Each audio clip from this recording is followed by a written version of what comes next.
Donc Najat Begami, rectrice de la mosquée de Javel dans le 15e arrondissement et présidente de la coordination des mosquées parisiennes. Donc je suis ici ce soir à l'invitation de mon cher ami Antoine.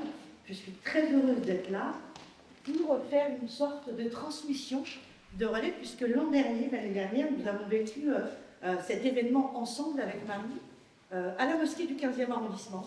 On a vécu un moment exceptionnel et je nous souhaite de passer une aussi belle soirée que nous avions passée ensemble à la mosquée de Javel, avec beaucoup de partage, de spiritualité et une fraternité incroyable.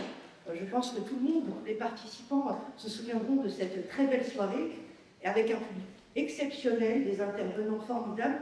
Et je dois te dire, Antoine, que ton discours restera gravé dans le cœur des musulmans. Il a été magnifique. Donc voilà, moi je fais juste l'introduction pour transmettre alors pas le relais de la flamme olympique, même si nous avons vécu une année olympique, et j'en profite pour faire un coucou aux aumônières et aux aumôniers du village olympique. Nous avons vécu une expérience extraordinaire de fraternité entre les cultes, et les valeurs religieuses ont montré qu'ensemble elles étaient exceptionnelles. Et je m'arrête là, sinon je peux parler une demi-heure sur notre expérience. Merci Najat. Donc je reçois de toi le ballon, c'est ta carrière. J'avais plutôt match de rugby que match de foot autrefois, comme spectateur. C'est formidable que dans Paris, de lieu en lieu, de mosquée en église et en lieu neutre, on en cherche, des rencontres ensemble avec Marie puissent avoir lieu. Celle-ci a été préparée parce que c'est un partenariat d'exception avec la mosquée Nour, dans le 12e arrondissement, que vous aurez l'occasion d'entendre de différentes manières. Et puis se sont joints d'une manière très solide, ensemble avec Marie, qui est le porteur du projet, l'association Coexister, qui engage toujours des jeunes à se rencontrer, le groupe de foyers islamo-chrétiens, qui permet à des couples mixtes au plan religieux de vivre une unité créatrice dans le respect de la transmission aux enfants, d'autres paroisses du 12e, Saint-Éloi, Saint-Esprit, ta mosquée, Rama, rue de Javel, la grande... Rahma. Alors, je suis préparé à la cour. Très bien. Je pense qu'il nous faut des cours dans l'espace public en arabe, on en a tous besoin. La grande mosquée Al-Hashimi, à Saint-Ouen, il est où Abderrahmane? Il est là. Viens, tu as une place sur le... c'est une grande amitié que tu sois là. On espère, il est peut-être arrivé, j'ai été trop aux yeux pour le voir, Monsieur Serge Benaïm, président de Cieux et de la synagogue de la Roquette, qui nous fait toujours l'amitié d'être là. Des représentants du protestantisme, bonjour Isabelle, des commerçants du quartier et d'ailleurs, de la rue de la Roquette, du 11e, du 12e, des membres et des bénéficiaires de Eau Captif La Libération, divers solidaires, des membres actifs de Saint-Méry-hors-les-Murs. Je nomme Catherine et Nicolas qui ici ont beaucoup travaillé à cette rencontre. Et vous, monsieur le maire? Qu'est-ce que c'est qu'un maire? À quoi ça sert? Vous n'avez rien dit, non, mais vous avez l'écharpe et puis vous mariez les gens, ça on voit à la télé. C'est vrai, c'est important. Mais ce n'est pas que cela. Et la façon la plus simple que j'ai de résumer ce que c'est d'essayer de faire vivre ensemble le mieux possible les gens. C'est ça notre tâche, et c'est en ça que quelque part elles ont des dimensions qui sont communes, même si les ressorts sont différents. Mais vivre ensemble, c'est d'abord vivre. C'est d'abord vivre, arriver à se connaître et à se réunir, à se réaliser.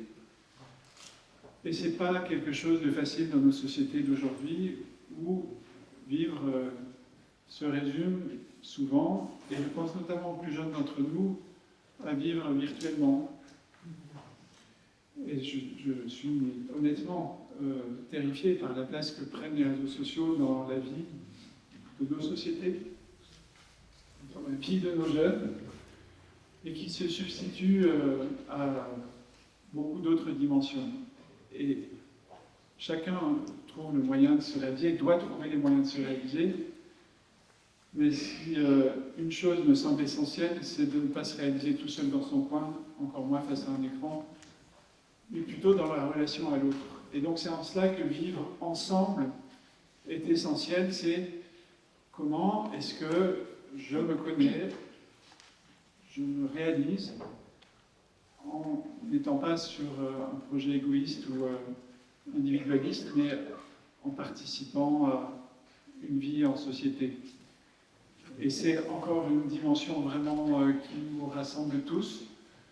C'est comment est-ce qu'on arrive à faire en sorte que les uns et les autres, nous fassions vivre cette finalement valeur républicaine, la fraternité, qui est une des composantes, une des valeurs fondamentales de notre Constitution. C'est essentiel, mais après la liberté, l'égalité, après toutes les lois, c'est quelque chose qui est trop souvent non écouté, je trouve. Et donc, vivre ensemble, c'est un peu cela, c'est faire vivre cette devise républicaine, et cette partie méconnue de la devise républicaine qu'est la fraternité. Cette partie, d'ailleurs, dans l'annonce de ce soir, c'est avec Marie dans l'exil. Et c'est pas un hasard si le Conseil constitutionnel a, pour la première fois, invoqué la dimension, la notion, la valeur de la fraternité inscrite donc au fronton de nos édifices publics et de la Constitution, pour justifier le fait que des personnes qui avaient été condamnées parce qu'elles avaient été des personnes migrantes avaient le droit de le faire, même si la loi disait le contraire, parce que c'est la valeur républicaine de fraternité. C'est aussi cela, et puisque vous m'invitiez à prendre la parole sur vivre ensemble, il me semblait important de faire ce trait d'union. Encore merci pour cette initiative et très belle soirée. L'église Notre-Dame d'Espérance porte en son nom même une promesse, celle d'un avenir tissé d'espérance, où nos différences deviennent une richesse partagée. Mon cher Antoine, dans un monde marqué par les divisions et les épreuves, ce soir est une lumière dans l'obscurité. Ensemble avec Marie, figure universelle d'amour, de confiance et de fidélité, nous faisons mémoire de ce qui nous rassemble au-delà des frontières religieuses et culturelles. Marie, pour les chrétiens, comme pour les musulmans, est un symbole d'accueil, de compassion et de refuge. C'est un modèle d'humanité qui transcende toutes les appartenances. Cette veillée autour du thème « Source de confiance et soutien dans l'exil » est une invitation à marcher ensemble sur le chemin de l'autre, à écouter sans préjugés, à dialoguer avec le cœur ouvert. Il n'est pas anodin que ce message résonne dans une époque où tant de personnes sont en quête d'une terre d'accueil, où les blessures de l'exil, qu'ils soient géographiques, sociales et spirituelles, sont si palpables. Notre rassemblement ce soir est la preuve que l'accueil peut être une force et que le respect mutuel est la clé d'une coexistence harmonieuse. Ce soir, la voix des Écritures s'élèvera, qu'elle soit celle du Coran ou de l'Évangile, comme une symphonie d'espérance. Nous écouterons dans le silence et la réflexion des mots qui portent un souffle sacré, celui d'un Dieu qui nous appelle tous à bâtir des ponts et non des murs. Car comme l'affirmait le poète, les frontières de nos cœurs sont les seules à devoir tomber. Je veux également saluer l'engagement des jeunes, nombreux ce soir, des bénévoles, des organisateurs et organisatrices, de toutes les organisations qui rendent ce moment possible. Vous êtes les artisans d'une humanité réconciliée. Votre générosité, vos gestes simples, mais profonds, incarnent l'esprit même que Marie nous a enseigné. Tendre la main à ceux qui en ont besoin. Que cette veillée soit pour vous tous, pour chacun d'entre nous, un moment de réconfort, de réflexion et de fraternité. Puissions-nous repartir d'ici avec un souffle nouveau, une confiance renouvelée et une envie ardente de construire ensemble, au-delà des croyances, des idéaux ou des origines, un monde où la paix, le salam, shalom, sont vécus comme une réalité. Merci à vous tous, que la paix de Dieu soit sur chacun de vous. Les actions d'Ensemble avec Marie, c'est des rencontres, comme ici, en France, dans une église, une mosquée ou un tiers-lieu. Mais Ensemble avec Marie organise aussi ce même type de rencontre, toujours avec la notion de binôme musulman et chrétien, avec une assistance chrétienne et musulmane dans les pays d'Afrique subsaharienne et du Moyen-Orient. On fait aussi, Ensemble avec Marie, des classes. Donc là, les classes, c'est qu'on intervient dans des établissements sous contrat en France, devant les jeunes, alors on va de la 6e au post-bac, toujours avec un binôme chrétien et musulman, vous l'avez compris, pour faire échanger les jeunes autour de leur foi et autour de leur vision de Marie. Et puis enfin, on intervient aussi dans des prisons, parce qu'il est important aussi pour nous d'être dans les populations à la marge. Et là aussi, c'est exactement le même principe, chrétien-musulman, avec une animation chrétienne et musulmane. Alors je reviens sur les rencontres comme aujourd'hui. Si aujourd'hui vous trouvez ça chouette, je ne sais pas encore, hein, alors si ton discours a bien ravi, mais si vous trouvez ça chouette, et si vous avez envie de faire la même chose dans votre mosquée, dans votre église ou dans un tiers-lieu, eh bien, tous les gens qui ont co-organisé cette rencontre ce soir sont à votre disposition pour vous aider, et au premier chef, Abdelrahmi et moi-même. Donc maintenant, vous connaissez nos visages. Alors, Abdelrahmi, il est connu, hein. Moi je ne suis pas très connu, mais maintenant vous connaissez nos visages. Voilà, n'hésitez pas. Et puis, si vous voulez en savoir plus sur Ensemble avec Marie, voir si vous avez envie de soutenir Ensemble avec Marie, je vous donne notre site, c'est simple, Ensemble avec Marie, ça c'est pas la peine de retenir, .org. Merci à tous. أعوذ بالله من الشيطان الرجيم آمن الرسول بما أنزل إليه من ربه والمؤمنون كل آمن بالله وملائكته وكتبه ورسله لا نفرق بين أحد من رسله وقالوا سمعنا وأطعنا غفرانك ربنا وإليك المصير لا يكلف الله نفسا إلا وسعها لها ما كسبت وعليها ما اكتسبت ربنا لا تؤاخذنا إن نسينا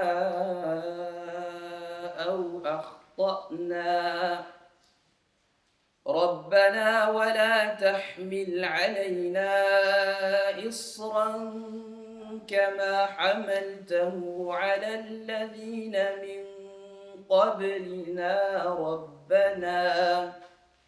ربنا ولا تحملنا ما لا طاقة لنا به واعف عنا واغفر لنا وارحمنا واعف عنا واغفر لنا وارحمنا أنت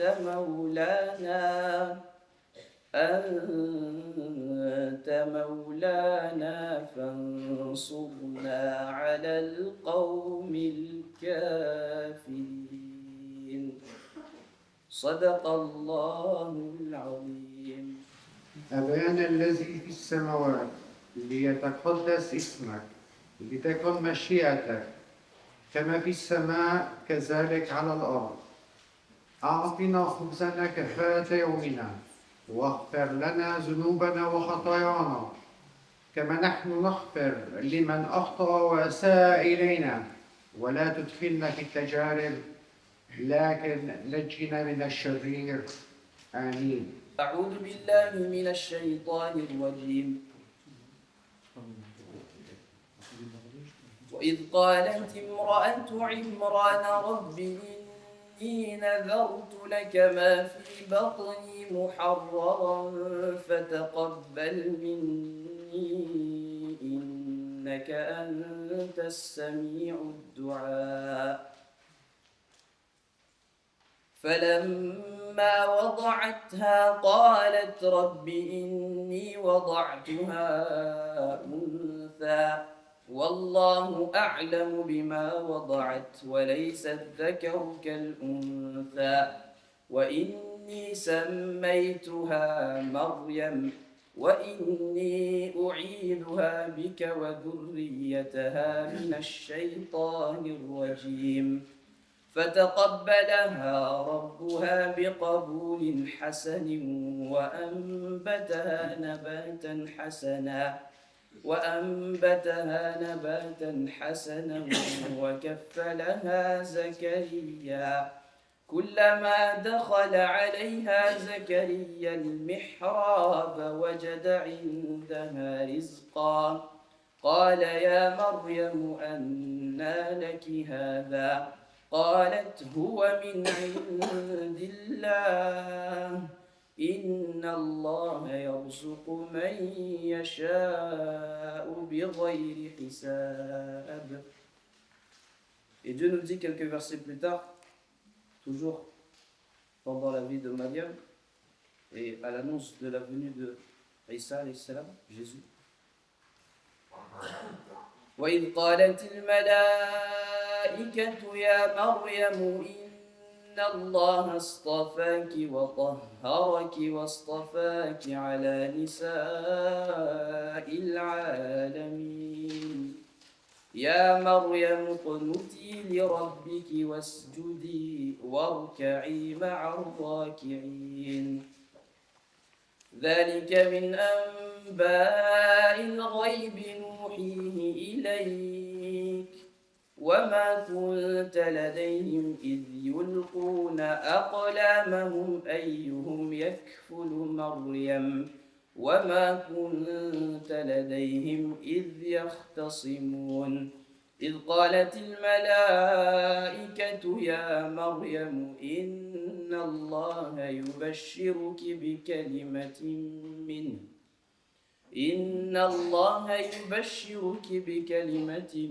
منه اسمه المسيح عيسى بن مريم وجيها في الدنيا والآخرة ومن المقربين ويكلم الناس في المهد وكهلا ومن الصالحين قالت رب أنى يكون لي غلام ولم يمسسني بشر قال كذلك الله يخلق ما يشاء إذا قضى أمرا فإنما Après le départ des mages venus d'Orient, voici que l'ange du Seigneur apparaît en songe à Joseph et lui dit: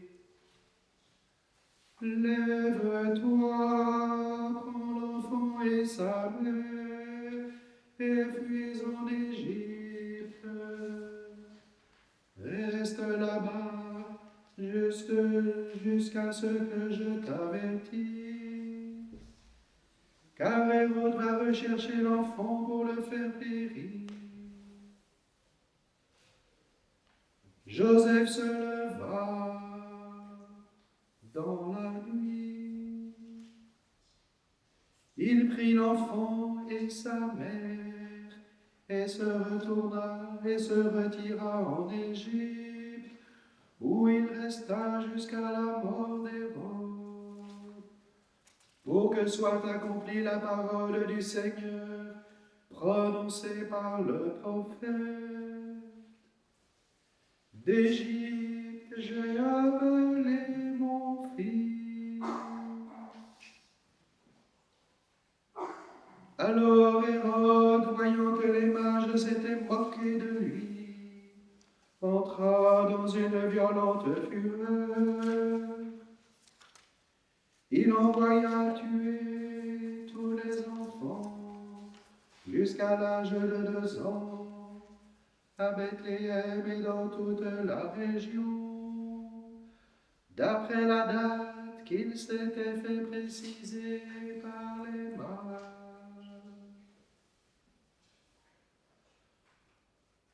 Alors fut accomplie la parole prononcée par le prophète Jérémie.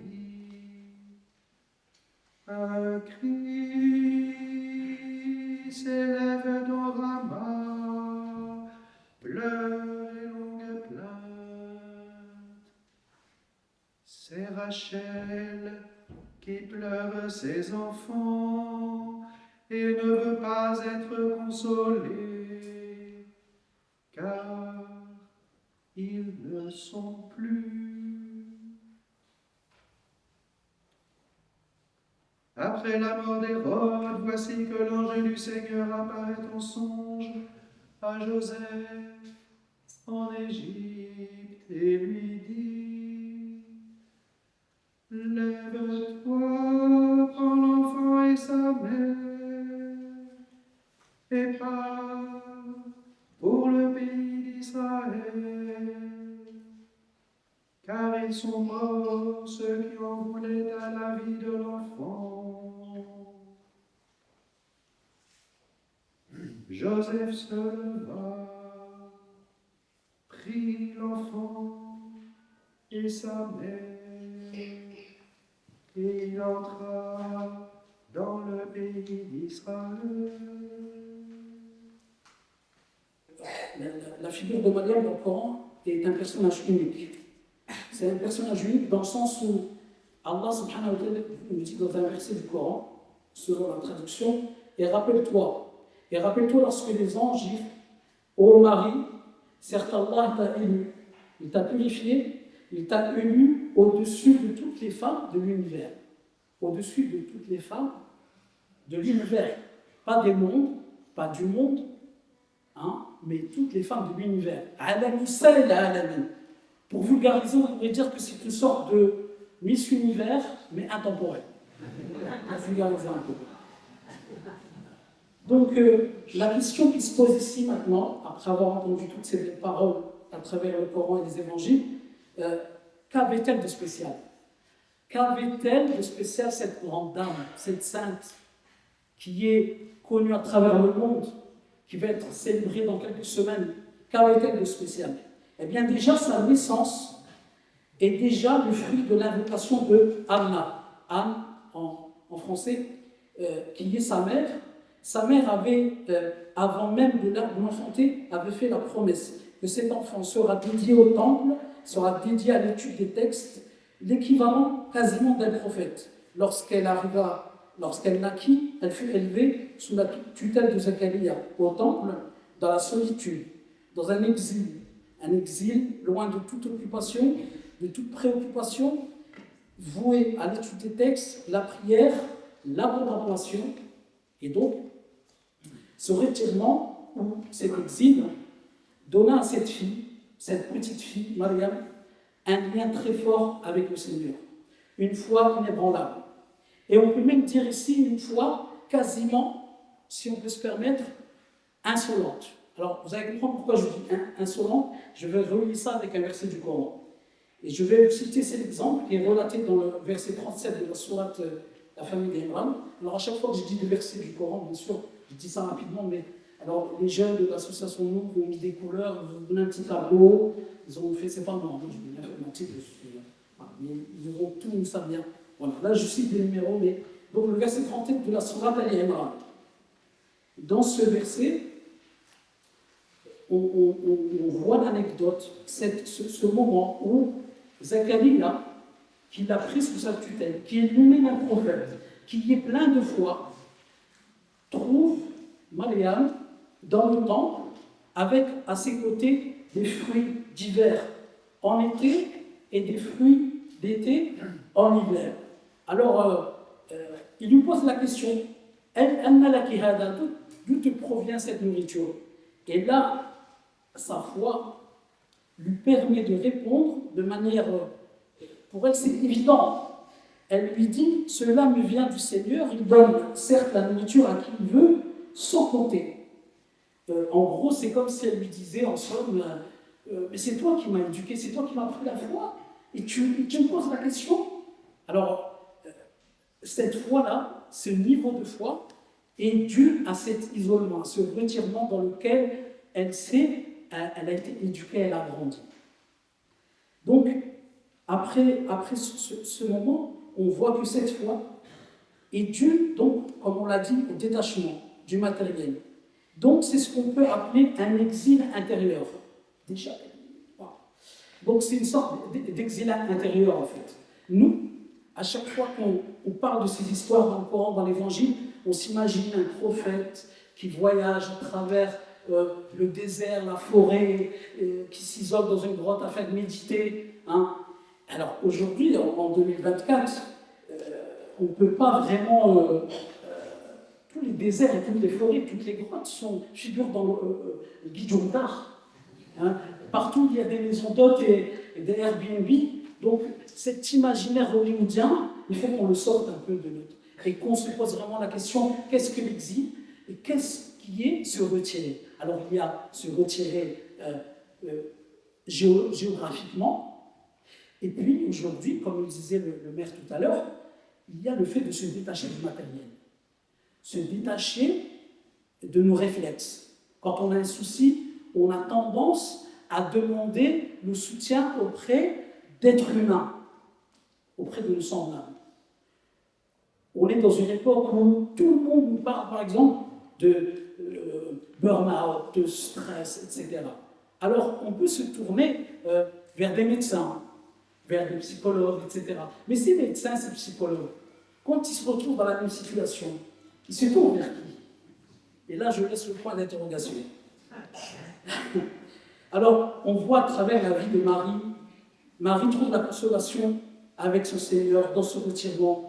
Sa foi et sa certitude est citée dans beaucoup de versets du Coran, notamment dans le verset 45 de la sourate Maryam, qui, lorsque Dieu lui annonce l'arrivée de Isa al-Masih, qui sera une parole de sa part, dont le nom sera le Messie, fils de Marie.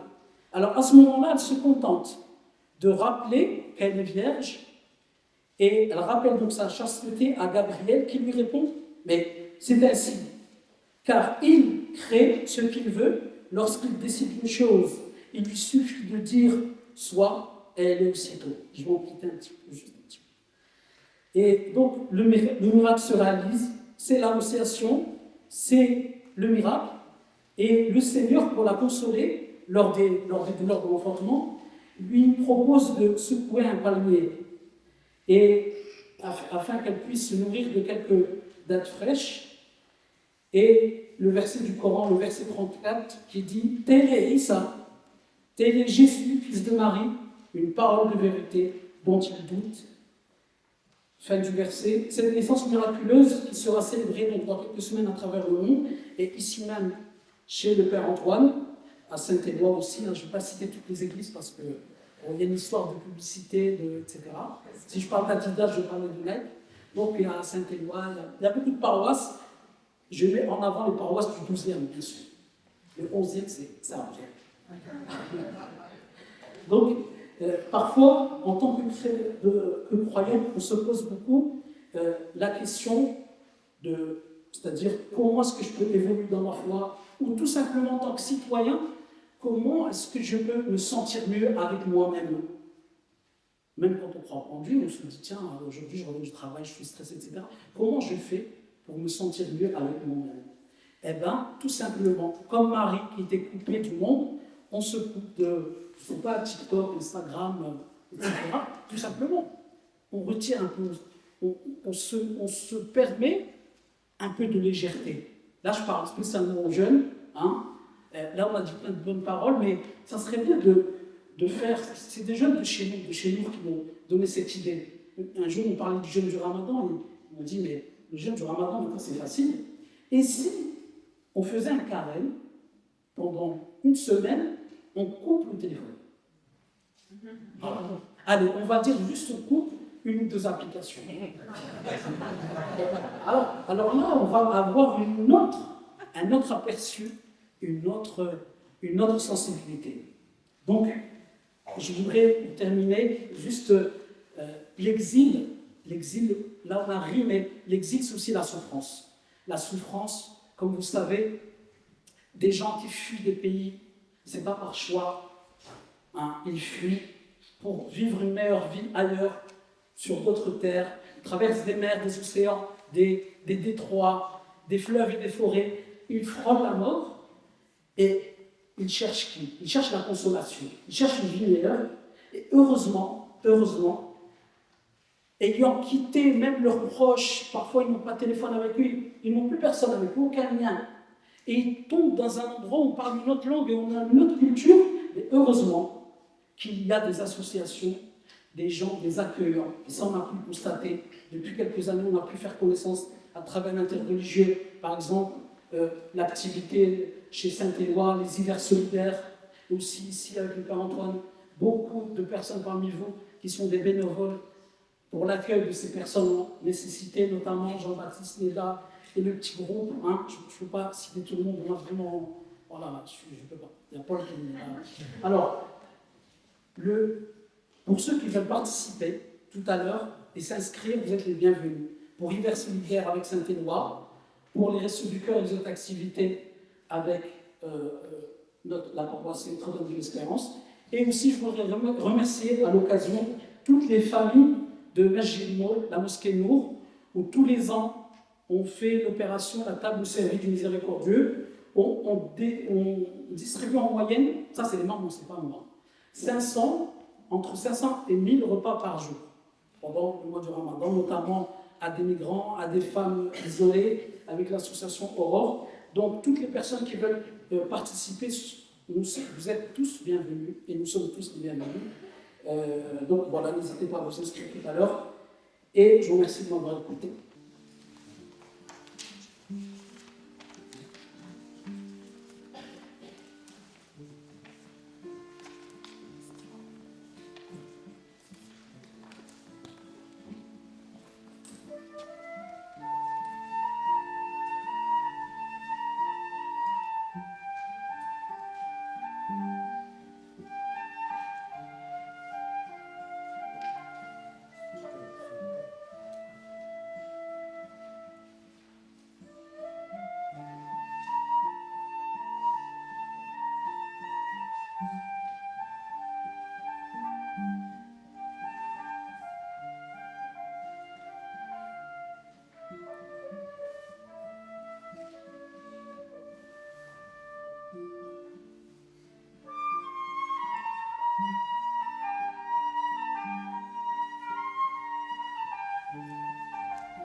Pour vous raconter, oui, 20 ans.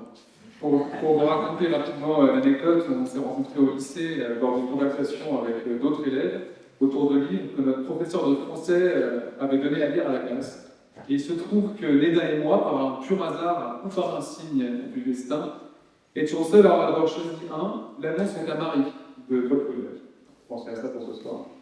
Et nos regards se sont croisés. On s'est tout à coup sentis comme deux îles au milieu de la mer, deux îles qui se connaissaient sans le savoir. On s'est posé la question, alors toi aussi, tu as choisi ce livre parce qu'il parle de Dieu, et c'est la première conversation qu'on a eue, et le point de départ de notre relation. Donc oui, petite précision, Jean-Baptiste est catholique et je suis musulmane. Entre nous, cette différence n'a jamais été une difficulté, mais au contraire le lieu de notre rencontre. ayant trouvé en l'autre, parmi nos amis du lycée qui étaient pour l'immense majorité non-croyants, une espérance et une compréhension du monde commune. C'est sur ce commun qui existe entre l'islam et le christianisme que nous avons vécu et fondé notre union. Ce qui nous distingue a paru soudainement lorsqu'il a été question de nous marier et d'avoir des enfants. Tout à coup, nous étions confrontés à des questions telles que quel mariage, quelle éducation pour nos enfants. Beaucoup diraient alors que la réalité nous a rattrapés et que ce commun qui nous rapprochait n'était en réalité qu'une illusion, puisqu'il doit s'effondrer dès lors que surgissent certaines problématiques concrètes. Il ne faut pas nier ces problématiques, il faut au contraire les affronter et les interroger, et c'est alors que nous pouvons rentrer dans une compréhension plus profonde de ce que nous voulons et de ce qu'elles signifient. Et aujourd'hui encore, elles ne sont pas toutes résolues, c'est un chemin, et il serait illusoire de penser que l'on peut tout résoudre à l'avance sur une route que l'on ne connaît pas. La clé, c'est la confiance. Nos différences nous vont pousser à approfondir notre foi, à ne jamais rien considérer comme acquis et soumis à aucun questionnement. Elles nous ont fait sortir de nous-mêmes pour interroger nos croyances, nos rites, nos certitudes. Elles nous ont interdit de nous installer dans une relation à Dieu qui aurait pu être superficielle et statique. Elles nous ont mis en mouvement.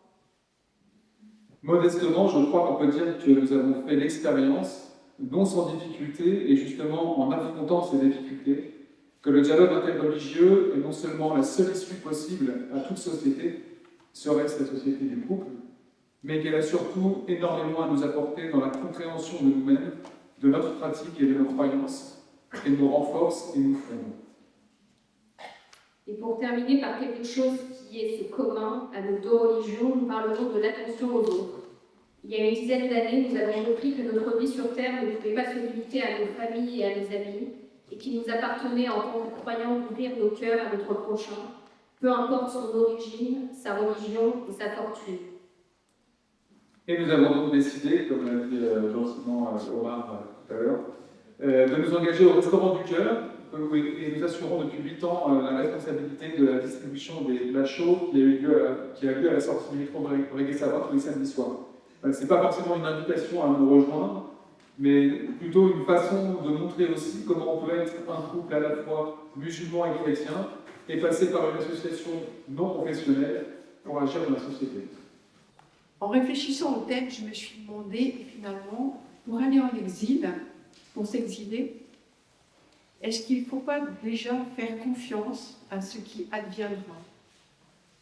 Alors la question, c'est quand les migrants quittent leur terre, leur famille, leur lieu de vie, font-ils confiance car ils pensent qu'ailleurs ce sera bien mieux, de toute façon?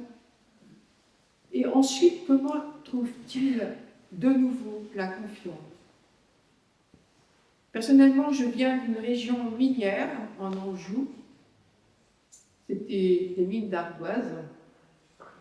Et j'ai côtoyé dès mon enfance des migrés de l'intérieur de la France, des Bretons. Chez la laitière, on ne parlait que breton. Et j'ai aussi côtoyé des Espagnols et des Polonais. Et en fait, ça m'a marqué pour toujours d'être dans un lieu où il y avait déjà des migrants. Et ces personnes, en fait, elles ont fait confiance car il y avait du travail et c'était important pour leur avenir et pour leurs enfants.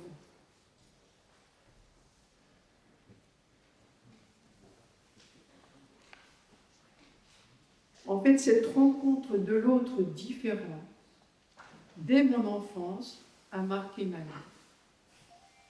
J'ai découvert la figure de Charles de Foucault, qui a vécu de nombreuses années à Tamanrasset, et il s'est intéressé avec passion, avec tout son temps, à la langue et à la culture des Touaregs.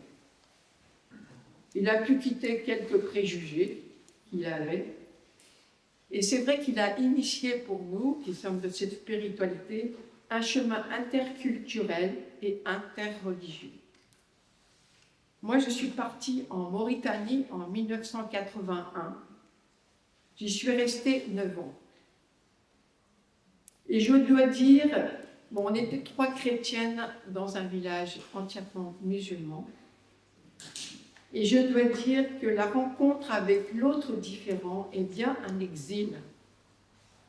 Si l'on veut se mettre à l'écoute, comprendre ou pas comprendre, mais cheminer avec, quelles que soient les incompréhensions, les complicités, les difficultés et les joies.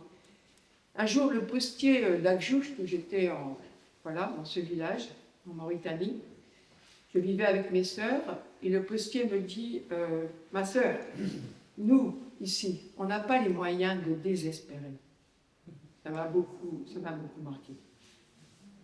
Et c'est sûrement probablement ce qui arrive aux migrants aujourd'hui. Car de toute façon, ils n'ont pas les moyens de désespérer. Il faut partir. Quoi qu'il arrive, car chacun, chacune désire un avenir meilleur. Et moi, personnellement, la foi de nos amis musulmans m'a touchée, m'a permis de les reconnaître dans leurs différences et d'approfondir ma propre foi. Je les ai vus vivre leur foi dans le quotidien, que la vie soit facile ou non. Mais toujours, ils se tournaient vers Dieu. Et moi, je me suis souvenu aussi que ma foi est issue d'un peuple qui a toujours quitté sa terre, sa famille. La Bible est pleine de ces déplacements depuis l'Exode et durant toute l'histoire. Par exemple, Abraham, qui est le père et la racine pour les 3 religions monothéistes, a quitté sa terre, sa famille, pour aller là où il ne savait pas. Moïse aussi entraîna le peuple au désert, vers une terre promise. Ils sont arrivés sur une terre où il y avait déjà des peuples. Et je crois que l'exil est l'ADN de la Bible. Dans le Deutéronome, on dit « Mon père était un araméen errant ». Et c'est intéressant de voir que Abraham, en fait, il a quitté son pays pour un pays qu'il ne connaissait pas, et hormis la propriété funéraire qu'il acquit, n'est pas moins demeuré un émigré et un autre. Et en ces jours où notre planète souffre plus que jamais pour la délivrance de la pollution, les êtres humains, je pense, devraient se souvenir que dès la création, nous avons été placés comme jardiniers de la terre, gestionnaires et non pas propriétaires. Et les prophètes dans la Bible ont appelé ces lois au peuple en dénonçant l'oppression dont les résidents étaient l'objet. Cet émigré installé chez vous, vous le traiterez comme un indigène, comme l'un de vous, tu l'aimeras comme toi-même. Et on trouve aussi un autre émigré dès l'enfance, Jésus, qui enseignera et vivra en traitant Samaritains, Syrophéniciens, Romains, hommes et femmes comme ses prochains. Normalement, notre foi exige l'inclusion. Donc voilà, Dieu nous a prêté la terre et nous lui sommes redevables de la gestion de celle-ci.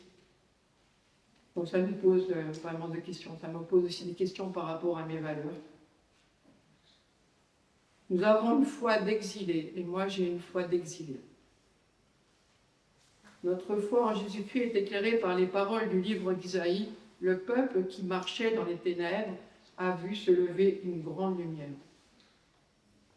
En fait, on a toujours à être en route et on a toujours à être solidaire et déraciné puisque nous-mêmes, on est sur une terre de passage. L'accueil du migrant est lié à notre propre exode intérieur. Et les migrants, souvent j'ai vu que l'immense foi qu'ils peuvent avoir dans un avenir alors qu'ils sont dans des difficultés énormes. Il y a même un migrant qui disait « Merci à Dieu de lui avoir donné la terre où nous sommes, c'est-à-dire une terre d'exil, mais qu'il faisait sienne. » Jésus lui-même est parti en Égypte avec ses parents, Marie et Joseph.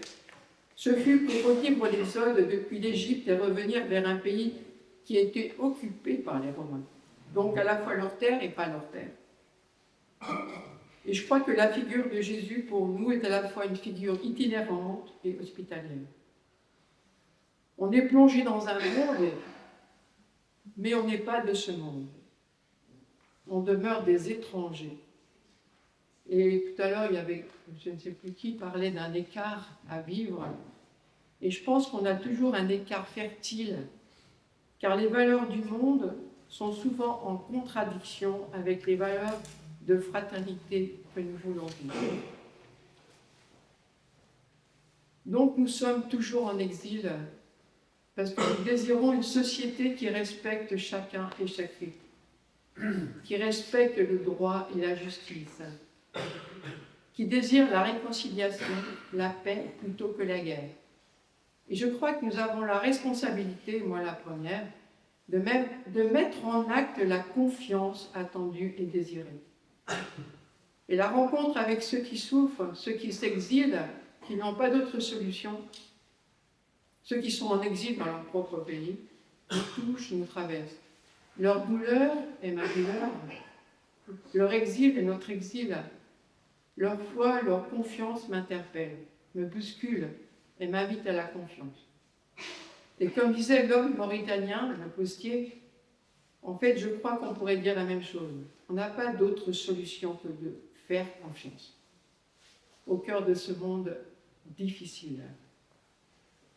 C'est ensemble que nous construisons une terre d'exil hospitalière pour tous et toutes, dans la confiance que chaque pas entrepris pour écouter, s'ouvrir à l'autre, c'est pas simple en fait, hein, et on a vraiment besoin de Dieu pour ça.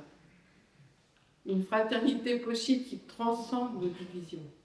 Aller à la rencontre de l'autre différent pour l'écouter, essayer de le comprendre, consentir souvent à ne pas comprendre. Je crois que c'est vrai dans toute relation. La solitude fait partie de notre exil intérieur et extérieur.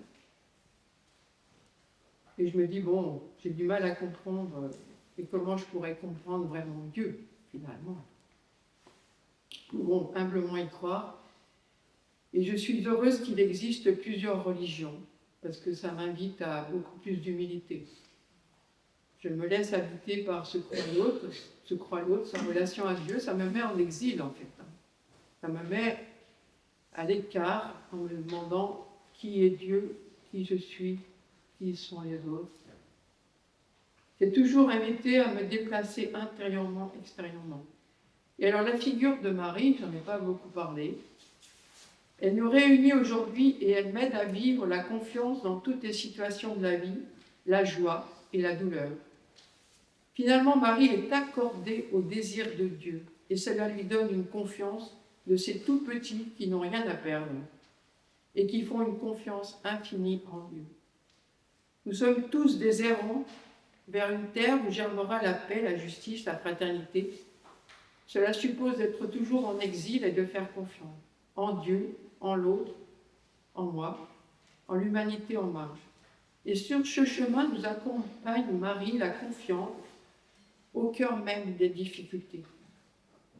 Marie avait la sagesse, comme le dit nos Écritures, de retenir tous les événements et de les méditer dans son cœur.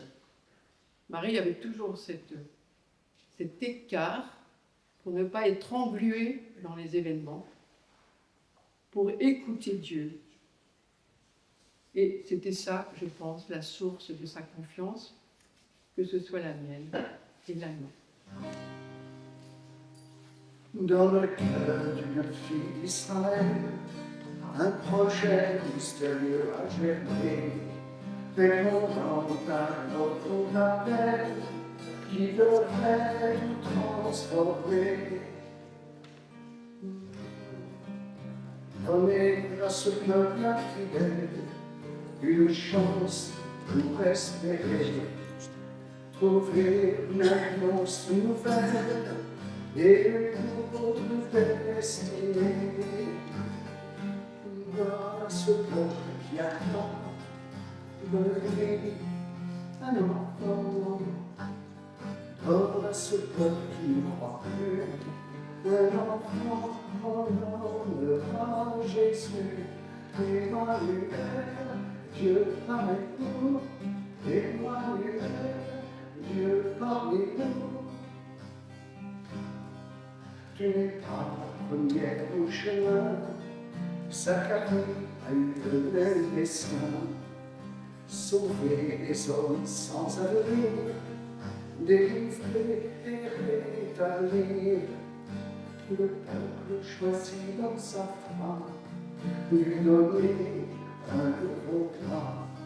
Ce Messie qui fait tant rêver, qui viendra les libérer. Dans ce peuple qui attend, donne-lui un enfant. Dans ce peuple qui ne croit plus, un enfant. Jésus, Emmanuel, Dieu avec nous, Emmanuel, Dieu parmi nous. Pour nourrir les hommes affamés, consoler les affligés, pour lire les prisonniers et soigner les estropiés. Quelle foi sera assez puissante pour être entendue par les siens? Quelle parole assez ardente pour tisser de nouveaux liens? Donne ce peuple qui attend, donne-lui un enfant. Donne ce peuple qui ne croit plus, un enfant qu'on nommera Jésus, Emmanuel, Dieu avec nous, Emmanuel, Dieu avec nous. Sous l'égide d'Ensemble avec Marie, nous avons juste commencé les rencontres interreligieuses en prison.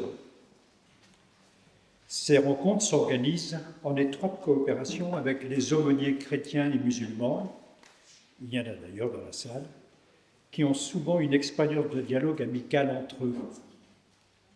Le déroulement est proche de celui de notre réunion d'aujourd'hui, à une exception près, c'est la discussion en petits groupes. L'essentiel, en effet, est l'expression des détenus.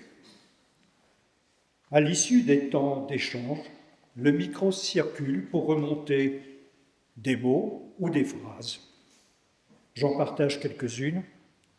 Coexister et aimer. Paix et partage.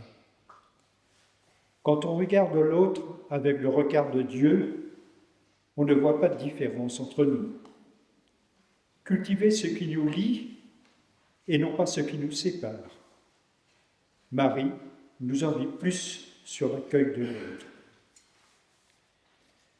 J'aimerais partager avec vous des inattendus, des choses qu'on n'attend pas dans ce genre de rencontre. Il n'a jamais été question de débat théologique. L'orientation, c'est le cœur.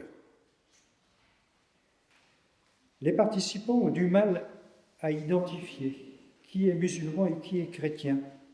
Et c'est parfois un vrai sujet d'amusement quand ils le découvrent. La joie aussi.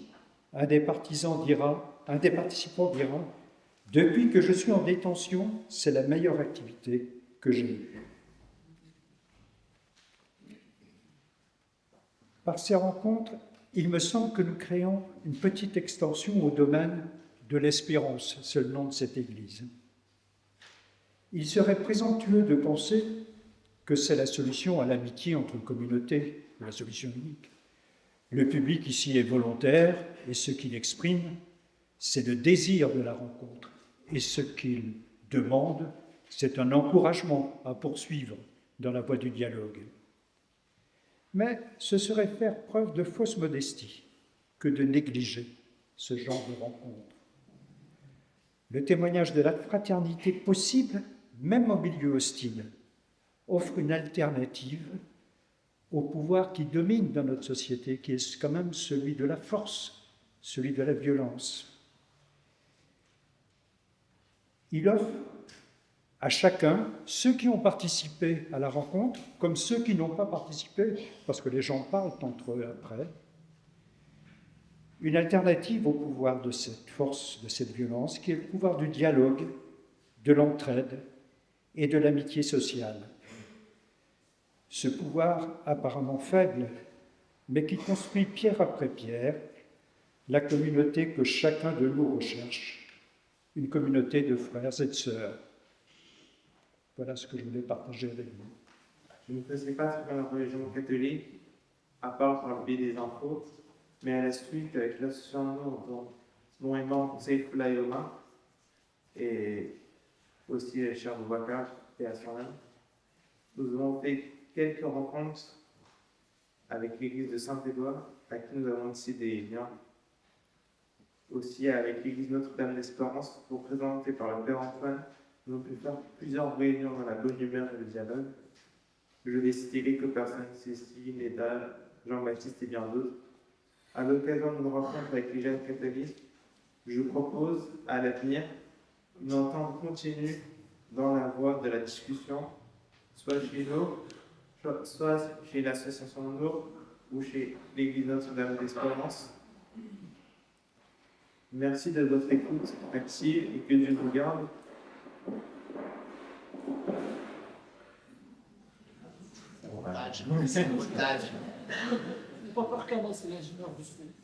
De vous citer une petite citation, Henri Frédéric Amiel, la santé est la première des libertés et le bonheur en est la base.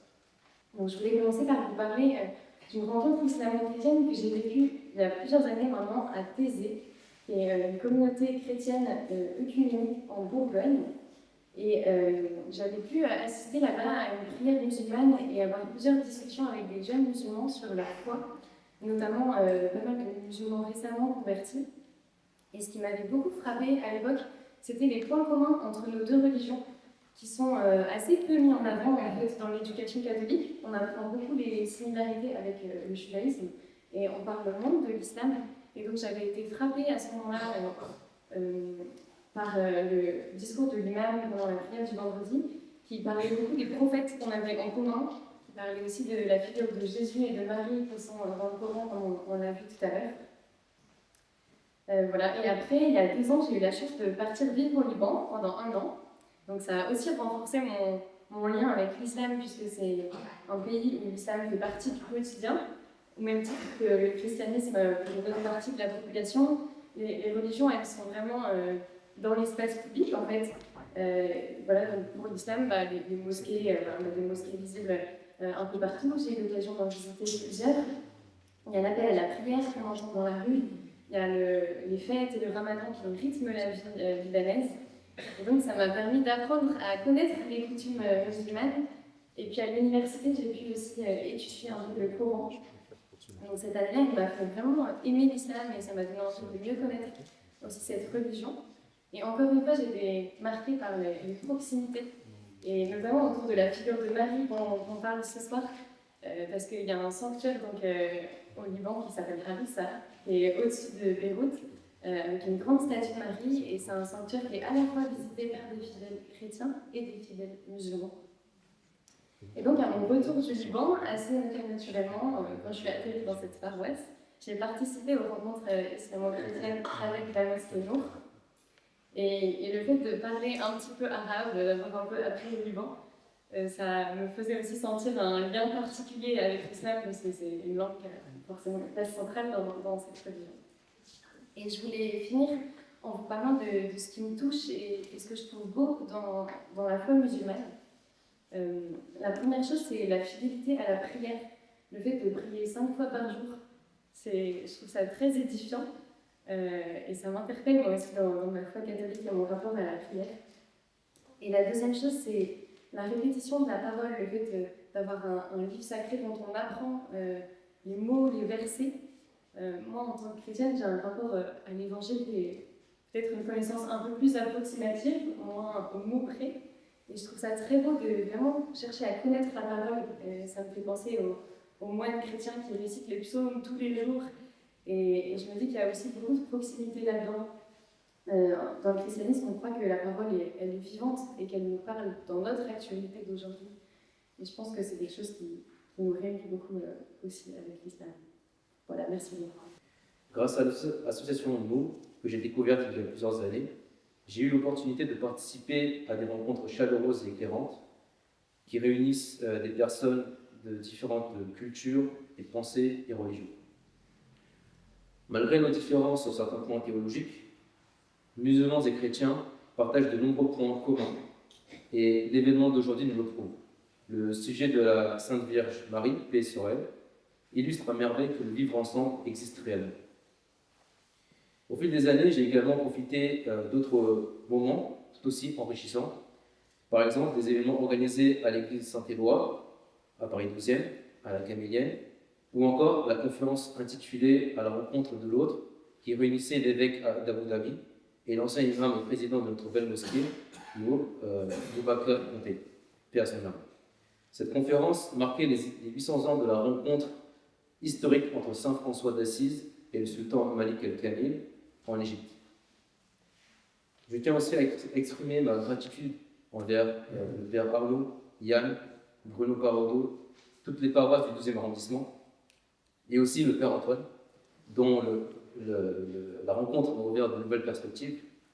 Grâce à lui, j'ai découvert le GFIC, participé au Resto du Cœur avec Linda et Jean-Baptiste, qui sont fortement impliqués, et rencontré de nombreux jeunes dans la paroisse Notre-Dame d'Espérance.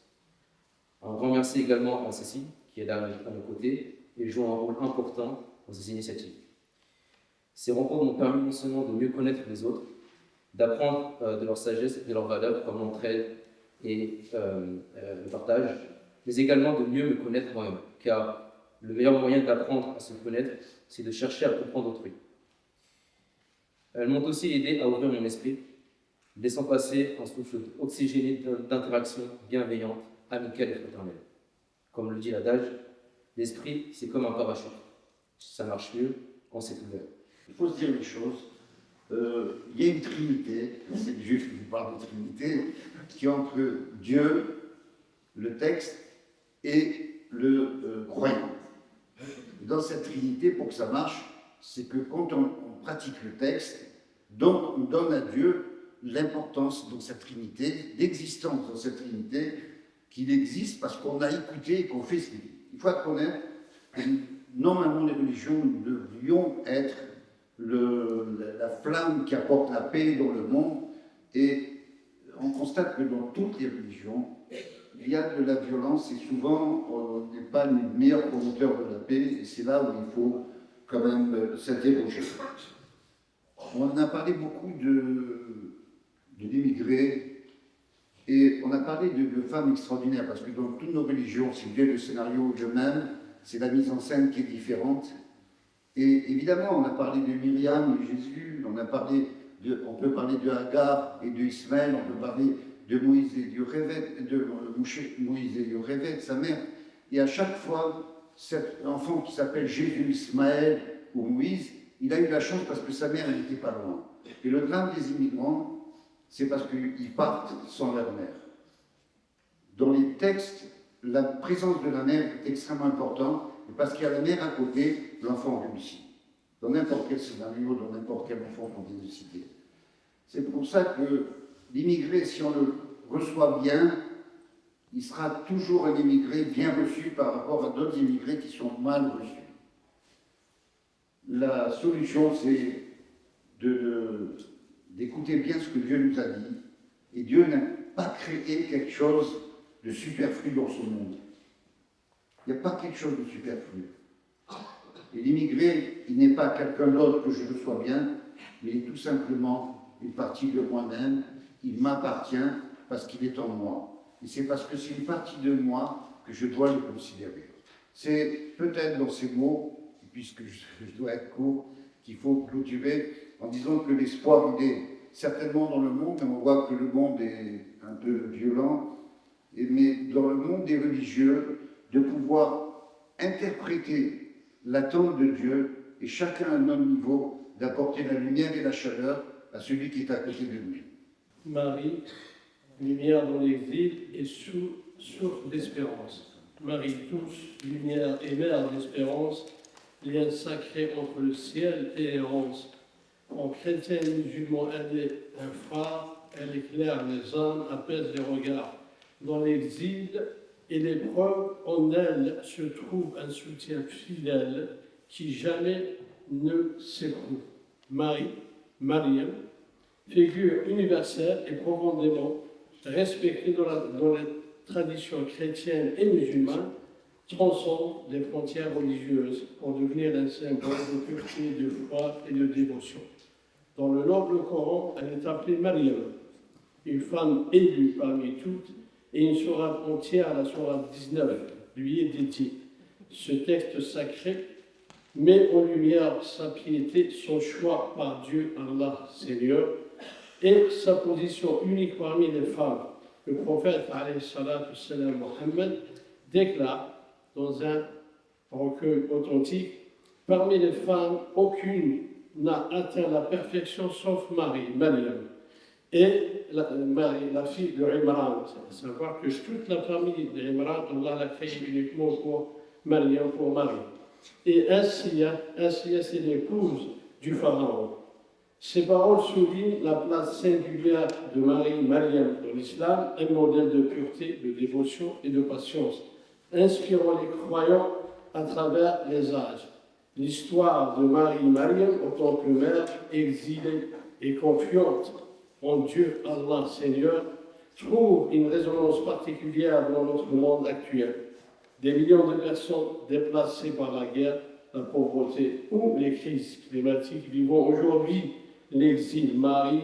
Mariam, qui a dû fuir en Égypte pour protéger son fils Jésus, Isa alayhi salam, partage avec ses réfugiés une expérience de déracinement et de quête de sécurité. Son exemple inspire et donne force à ceux qui affrontent l'adversité. Mariam, source de réconfort dans l'exil.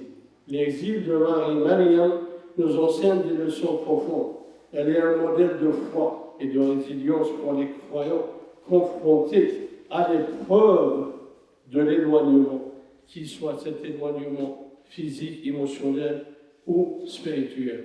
Prenons l'exemple des réfugiés syriens, gazaouis, contraints de quitter leur terre natale pour chercher refuge en Europe, en Turquie, au Liban ou ailleurs. Pour beaucoup d'entre eux, la figure de Mariam, Marie, agit comme un phare spirituel. Elle leur rappelle que l'exil, bien que douloureux, a été traversé par des figures saintes et que cette épreuve peut être surmontée avec patience, confiance et espoir. Mariam, incarne également un message universel pour notre vie quotidienne. Ces épreuves résonnent avec les défis que nous rencontrons. Quitter un lieu familier, surmonter une perte ou affronter des difficultés financières. Dans ces moments, elle nous invite à puiser dans la foi et à trouver une paix intérieure qui transcende les difficultés extérieures. Son exemple nous pousse aussi à réfléchir à notre responsabilité collective. Mariam, qui a connu l'errance et le rejet, nous rappelle à ouvrir nos cœurs et nos foyers à ceux qui, comme elle, cherchent refuge et dignité. Elle incarne ainsi la compassion et l'hospitalité que nous devons tous manifester envers les plus vulnérables. Marie, un modèle d'unité et de solidarité. Mariam, vénérée à la fois par les chrétiens et les musulmans, est un symbole d'unité dans un monde souvent marqué par la division. Elle nous invite à dépasser les barrières confessionnelles pour bâtir des ponts de compréhension mutuelle et suivons son exemple. Nous pouvons ainsi incarner dans nos actes quotidiens des valeurs d'amour, de bienveillance et de solidarité. Son histoire de Marie, nous enseigne que la foi sincère et la confiance en Dieu, Allah ou Seigneur, peuvent éclairer même les chemins les plus sombres. Elle nous appelle également à l'importance d'agir avec justice et humanité envers ceux qui, comme elle, portent le poids de l'exil. Et pour finir, Mariam, symbole de paix et d'amour, relie nos cœurs en chaque jour, musulmans, chrétiens, juifs, avançons unis. Pour son exemple, l'espoir jaillit au Seigneur, Allah, Dieu, toi qui est le Créateur et le Bienfaiteur, inspire en nous la foi et le reconfort. Pour tous tes serviteurs en quête de lumière, guide-nous, musulmans, chrétiens, juifs, en prière. Que Marie soit pour nous une étoile brillante dans nos épreuves douces et rassurantes. Puissions-nous inspirer par Marie, bâtir un monde de paix aux musulmans et chrétiens, aux juifs, avance main dans la main, qu'à travers nos actions, nous reflétions sa lumière et son amour. Transformons-nous nos épreuves en occasion de solidarité et d'espérance. Wassalamu alaikum wa rahmatullahi wa barakatuh. Dans le 12e, nous avons déjà dans l'enseignement de la Tio, et nous avons l'habitude de travailler sur un dialogue interreligieux et laïque. Et nous avons depuis 2015 une conférence de partage. J'ai l'honneur, j'ai la chance, j'ai la joie de pouvoir accueillir en mairie, donc sous les signes de la République, liberté, égalité, fraternité. Et Omar, tout à l'heure tu disais qu'est-ce qui peut nous donner espoir. En tout cas, moi, c'est ce que je me rappelle tous les matins. Et de toute façon, si j'oublie, c'est écrit sur le fronton de la mairie. Et c'est vraiment ce qui anime, en tout cas, mon action au quotidien. Et donc, tous les trimestres, nous nous retrouvons ensemble, tous les représentants des cultes, et nous avons même les bouddhistes dans le 12e, parce que je dis souvent que je suis maire de 2 arrondissements. Il y a effectivement le bois de Vincennes et il y a la grande pagode qui accueille tous les bouddhistes de Paris et de France d'ailleurs. Et laïque. Et je crois que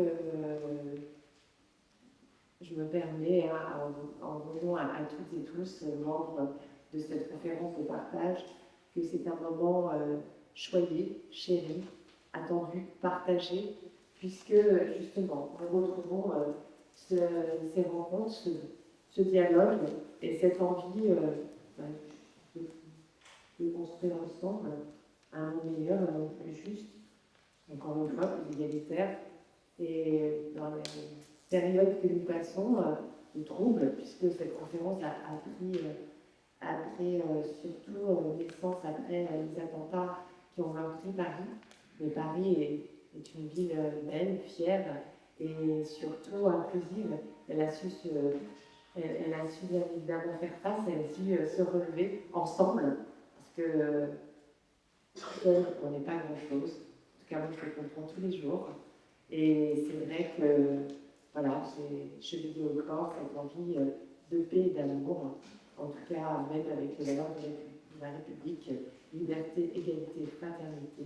Je vous assure qu'on peut le conjuguer plusieurs fois par jour. Je vous remercie. Nous avons l'habitude de dire que quand nous sommes ensemble, nous ne prions pas ensemble, mais nous pouvons être ensemble pour prier. Nous avons nos manières de prier dans nos foi, nous enrichissons mutuellement, mais souvent c'est des manières différentes. Et c'est bien, cette différence, elle est riche. Mais dans le mouvement Ensemble avec Marie, nous avons aussi pris le temps, avec des théologiens, chrétiens musulmans, d'écrire une invocation commune. Et je suis heureux d'être avec Abdel Ghani, parce que le mouvement Ensemble avec Marie, c'est animé paritairement, c'est conduit paritairement, et nous allons conduire cette lecture de l'invocation, mais je vous propose qu'on la dise ensemble, vous l'avez sur vos chaises, et pour tous ceux qui le peuvent et qui le veulent, nous nous mettons debout pour la lire ensemble, si vous voulez bien. Ô notre Seigneur, toi qui règnes sur toutes choses, gloire à toi, le bienfaiteur. Tu es celui qui nous entend et qui répond à notre appel. Tu es le bienfaiteur et le miséricordieux. Que ton amour soit ce que nous avons de plus cher.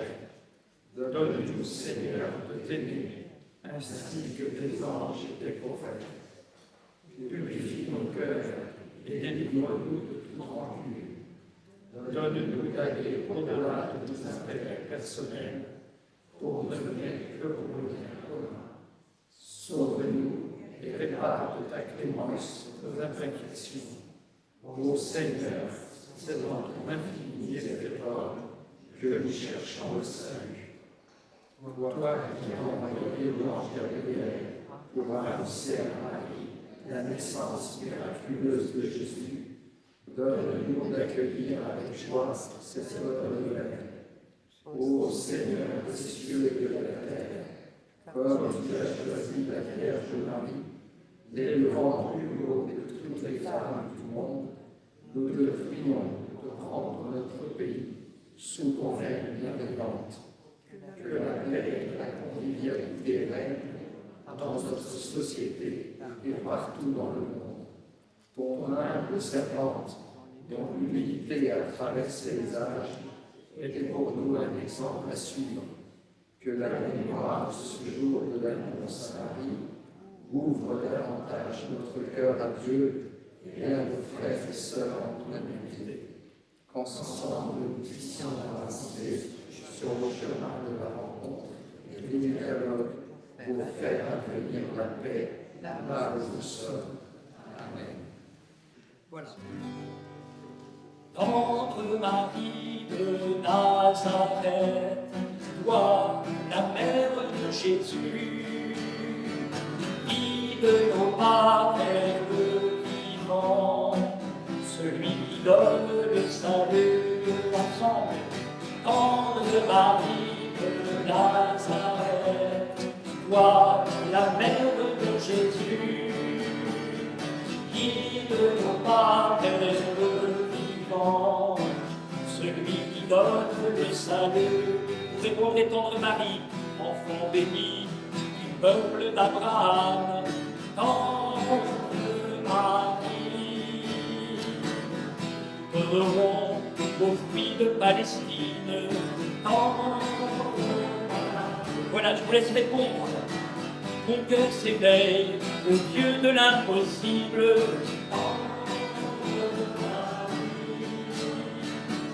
À son appel, bientôt tu répondras. Tendre Marie de Nazareth, tendre Marie de Nazareth, toi, la mère de Jésus, guide nos pas vers le vivant, celui qui donne le salut. Ta foi est grande en ces premiers matins.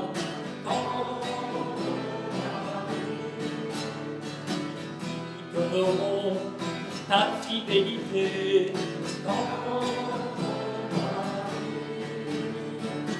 Soumise et libre en ton humilité.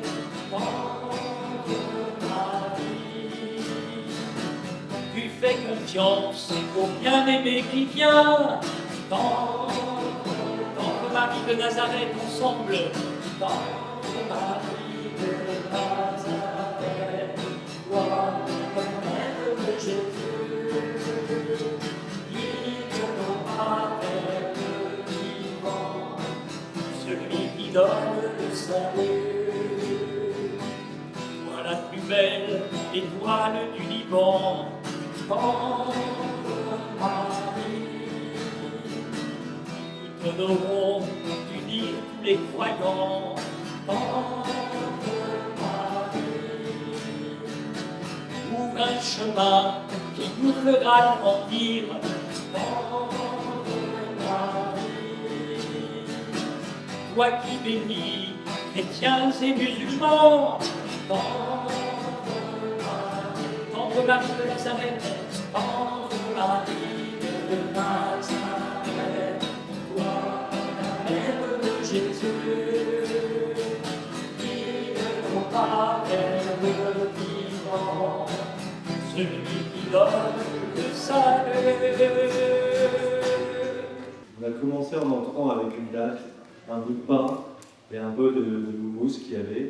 Et là, l'idée, c'est que tous on ait du pain qui passe, qu'on le rompe ensemble, qu'on le partage et qu'on reparte avec ça.